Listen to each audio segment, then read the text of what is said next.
Hey! In front of me is INFINIX Hot 12i, and today I would like to show you how you can manage auto rotation on this smartphone. First of all, you need to access Tab menu.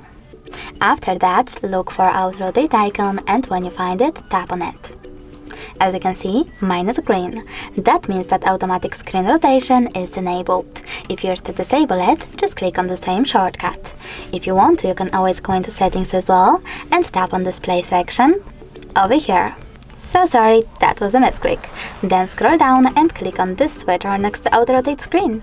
If it's green, that means that auto rotation is on. If you were to turn it off, just click on the same switcher. Thanks so much for watching. If you enjoyed this video, don't forget to leave a like, comment and subscribe. Bye!